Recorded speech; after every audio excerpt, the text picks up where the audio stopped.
Welcome back everyone. That was a long 6 months to get this build done, but I'm really pleased to say today I'll be showing you guys the finished product of Project XG. Lots of challenges, one being the C word and that is COVID, and the other challenge, me being a new dad, which obviously takes priority. But before I show you the final build and obviously the bits that we've put on and the detail and the time and blah blah blah, I just want you to indulge me for a second. This has been a long journey. I haven't done a vlog in a long time and it kind of got me reminiscing about the Sportster. Now, I passed my test back in November 2015, exactly 5 years to where we are today. And for me, the Sportster has always been that bike that I've wanted to get. Every time I saw Goldie, do you guys remember the first Goldie that had that beautiful 883 iron, looked phenomenal, but I absolutely fell in love with that bike. And it wasn't just the bike I fell in love with, but it was also the community of having a Sportster, being part of things like Sportster Sickness UK that you guys have followed me on that journey with. And for me, that's been the biggest part of loving the Harley Davidson, of loving a Sportster, and constantly being that person who's tried to move away from a Sportster. So for example, I had that beautiful Dyna FX DLS, not just a 110, I also had the 117, so two Dynas, but then came back to the Sportster. It's been that bike, it's been that guilty pleasure, and although I know it's an old bike, it's got a 1960s engine, it's got as much technology as a Pepperami, for me it's still about having that riding experience and enjoying that rawness of riding a motorbike. And if I rewind back 5 years ago, I remember the person I was when I first came into riding a motorbike. Couldn't change a spark plug, couldn't do an oil change, had no idea about the maintenance of a motorbike. And before people start jumping around on it,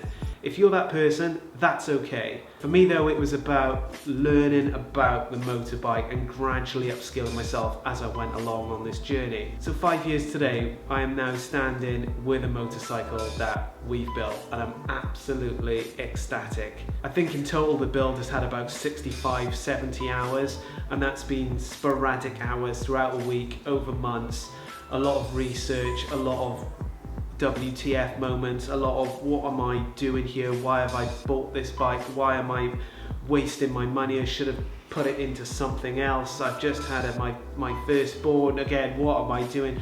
All these things have come into my mind whilst creating a motorbike. But for me, the biggest part of this journey has been an appreciation for custom builders. And what I mean by that is, it's not a case of you can just build a motorbike and you're putting some custom bits on and it's all there. There's so much research that goes behind the scenes. There's, I don't know, give me an example, the rear master cylinder, I had to order a new one. I couldn't get it in the UK because the Sportster parts are starting to run low, so I had to get it from the US, and that took a month to come. It's all those little things that create that motorbike that, again, it's just time consuming and you've got to have lots of patience.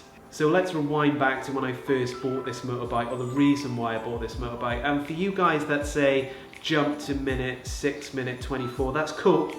But remember, this is all about a journey, and for a lot of people this will be their first time jumping on my channel. So rewind back 6 months, bought the motorbike from not a Harley dealership, but a motorbike dealership in the Midlands. Now, it was the time of COVID.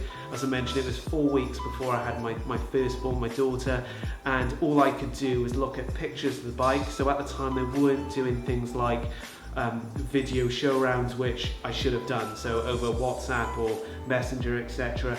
All I had to go by was the photos of the condition of this bike. So at the time, looking at the statistics, 1,501 miles, boom, loved it.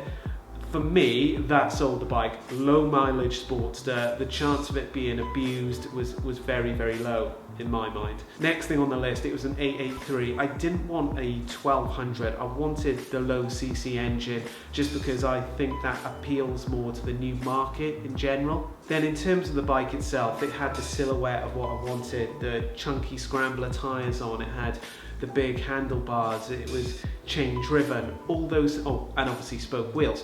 So all those things for me is what I was looking for. I wanted to create a scrambler build. Anyway, fast forward 3 weeks later, the bike was delivered. I started stripping it apart, and straight away I knew I was in for a long haul build on this bike. Tracker rear off, and I was looking at the lights and I was looking at the metal. I could see that it was going to be a proper jobs with, and the more and more I got into it, that realization of WTF, what have I done? So the question I'm going to get asked is, did you have help for this build? And the direct answer is absolutely yes. There were points in the build where I knew I was over my head, and I think it got to the point where I was taking off all the electrics, and I just thought, I can take them off, but how am I going to get them back on and in the right place? So at that point I had to reach out, get my buddy in who's an electrician. He's also a real dab hand with looking at manuals, very what I would call process driven. So in terms of reading that manual, interpreting it and putting everything back together, that's where that help really helped me. So the time has come. You guys now want to see the bike, and let me show you what it's like.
Guys, hope you enjoyed that journey on Project XG. Hope you like the bike as well, and if you don't, that's okay, because the whole point of customization is to design something for yourself and not to please other people, and if you do that, you're not going to win. But anyway, where does this take me now? Where does the journey go? As you know, we're in the middle of COVID. It's good news that there's going to be a vaccine coming out, which I'm personally stoked about because I work in the care sector, so it's amazing news. But as I said, where does this journey take me?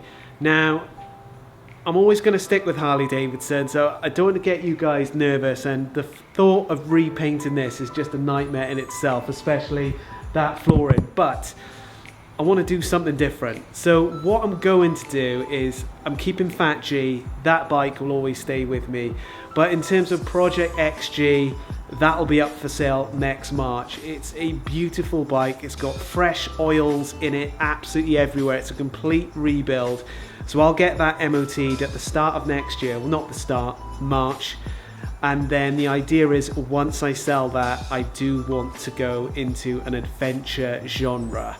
Now, in terms of which bike I'm going to choose, I've got a good idea, but I'm not going to let you guys into that secret yet. But unfortunately for me, the Pan America will not be that bike, because from a cost perspective, it's astronomical. It's generation 1, and I'd rather wait until they bring out another generation of the Pan America to wean out any bugs that it has. If any, might be absolutely perfect. So that's what I want to do next year, because the most amount of fun I've had on a Harley is when I did Snowdonia. That trip was absolutely phenomenal, and I know you guys from a viewer perspective absolutely loved it as well.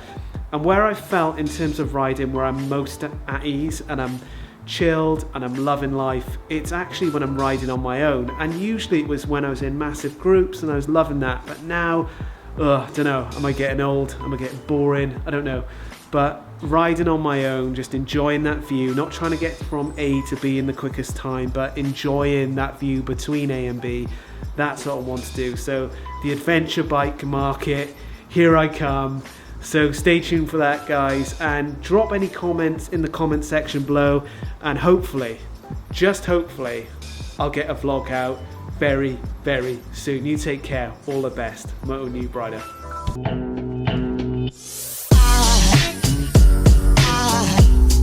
Aside from my soul.